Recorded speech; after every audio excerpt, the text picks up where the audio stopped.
بسم اللہ الرحمن الرحیم۔ السلام علیکم۔ آج شان ابو طالب بیان کرنے کا جو مجھے حکم ملا ہے یا کہا گیا ہے، سب سے پہلے تو بات یہ ہے کہ جناب ابو طالب کون ہیں، وہ کہاں سے ہیں، وہ کس گھر سے ہیں، ان کو اللہ پاک نے کتنا بڑا درجہ اور کتنا بڑا مقام دیا ہے۔ مجھے آج حکم ملا ہے، کہا گیا ہے، اس بات پر شرم آ رہی ہے کہ ہم ذکر ابو طالب نہیں کرتے۔ اگر کسی نے کیا ہے ذکر ابو طالب تو وہ مومن ہے جو آپ کا ذکر کرتا ہے۔ میری گفتگو کا آج عنوان بھی جناب ابو طالب ہے۔ جناب ابو طالب وہ ہستی ہیں، جناب ابو طالب کو کون نہیں جانتا۔ جناب ابو طالب آل ابراہیم، آل اسماعیل، آل مناف، آل ہاشم اور اولاد عبد المطلب سے ہیں۔ آپ رسول پاک کے سگے چاچا ہیں۔ آپ قبیلہ قریش خاندان بنو ہاشم کے سردار بھی ہیں۔ شہر مکہ کے بہت بڑے تاجر بھی ہیں، خانہ کعبہ کے متولی بھی ہیں۔ آپ اور آخری رسول کو پالنے کا ذمہ بھی دیا گیا۔ شان ابو طالب جن کے گھر میں آخری رسول پلتے رہے، ابو طالب کی شان جتنی بھی بیان ہو کم ہے، کیونکہ رسول پاک کو پالا۔ آپ لوگ اگر مطالعہ فرمائیں جناب ابو طالب کی زندگی کا تو معلوم ہو، ہم آج مسلم صفر ہیں ان کے ایمان کے آگے۔ رسول پاک جناب ابو طالب سے بے حد پیار کرتے تھے، محبت کرتے تھے۔ بے شک آپ جب تک زندہ رہے رسول پاک کو اکیلا نہیں چھوڑا، نہ ہی قریش میں اتنی ہمت تھی کہ آپ کو روک سکے۔ آپ قریش کے سردار تھے، مکہ کے جو بھی فیصلے ہوتا جناب ابو طالب کے پاس آتے۔ آپ خانہ کعبہ کے بہت بڑے امیر تھے۔ آپ رسول پاک کو پالنے کا ذمہ دیا گیا۔ آپ رسول پاک سے بے حد پیار کرتے تھے۔ آپ رسول پاک کو اکیلا نہیں جانے دیتے تھے۔ اگر رسول پاک کو کوئی بھی کام ہوتا تھا تو سب سے پہلے آپ کے پاس آتے تھے۔ اس وقت دنیا میں جناب ابو طالب کے سوا دنیا میں آپ کا کوئی بھی مددگار ساتھی نہ تھا۔ ایسی خدمت کی ہے جناب ابو طالب نے کہ رہتی دنیا تک چچا ابو طالب کی وفا یاد رہے گی۔ جب بھی کربلا دیکھو یاد کرنا ذکر ابو طالب آج بھی زندہ ہے۔ جب بھی کربلا دیکھو تو یاد کرنا ذکر ابو طالب آج بھی زندہ ہے۔ کربلا میں ابو طالب کے پوتے تھے جن کے ہاتھ میں اسلام قرآن تھا۔ اللہ پاک نے جناب ابو طالب کے گھرانے کو اتنا مقام عطا فرمایا ہے کہ ان کی شان یہ ہے کہ آل ابراہیم، آل اسماعیل سے ہیں۔ خانہ کعبہ ان کا گھر ہے۔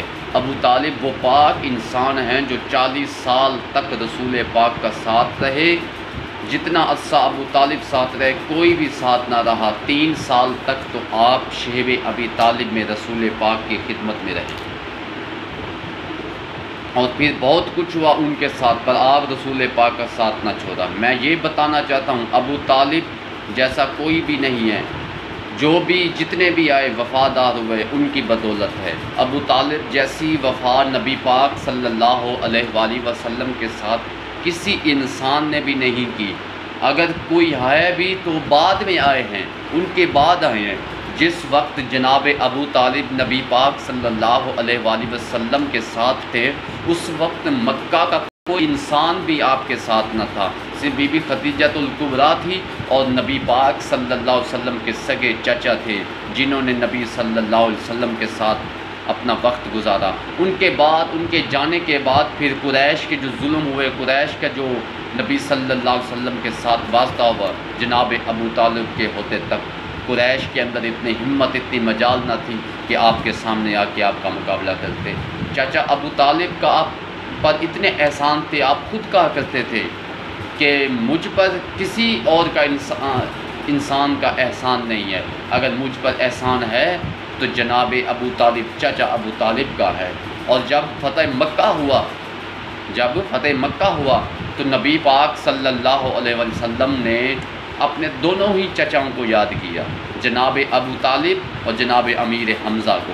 پہلے تو جناب امیر حمزہ کو یاد کیا، پھر جناب ابو طالب کو کہ کاش آج چچا ابو طالب ہوتے تو وہ کتنا خوش، کاش آج چچا ابو طالب ہوتے تو وہ میری فتح کے نگاروں کو سن کر کتنا خوش ہوتے، کتنا خوش ہوتے۔ نبی پاک صلی اللہ علیہ وسلم ہر جنگ کے میدان میں جب جیت کر فتح یاب ہوتے تو چچا ابو طالب کو یاد کرتے۔ میں بتانا یہ چاہتا ہوں کہ اللہ پاک نے جناب ابو طالب سے کون سا ایسا کام لیا ہے اور اب تک لیا ہے اور اب تک لیا جا رہا ہے۔ تو پہلی تو بات یہ ہے کہ جناب ابو طالب نبی پاک صلی اللہ علیہ وسلم کے سگے چاچا بھی ہیں، جناب حضرت مولا علی مشکل کشا کے والد بھی ہیں، اور حضرت امام حسین علیہ السلام، حضرت امام حسن علیہ السلام اور اولاد حسین علیہ السلام کے دادا پردادا بھی ہیں، اور 12 اماموں کے پردادا بھی ہیں۔ جو 12 اماموں کی نسل آ رہی ہے وہ جناب ابو طالب کی نسل سے آ رہی ہے، اور آخری امام جو امام مہدی آئے گا وہ بھی تو جناب ابو طالب کی نسل میں سے ہے۔ تو میں بتانا یہ چاہتا ہوں کہ اللہ پاک نے نبی پاک صلی اللہ علیہ وسلم کی رسالت سے لے کر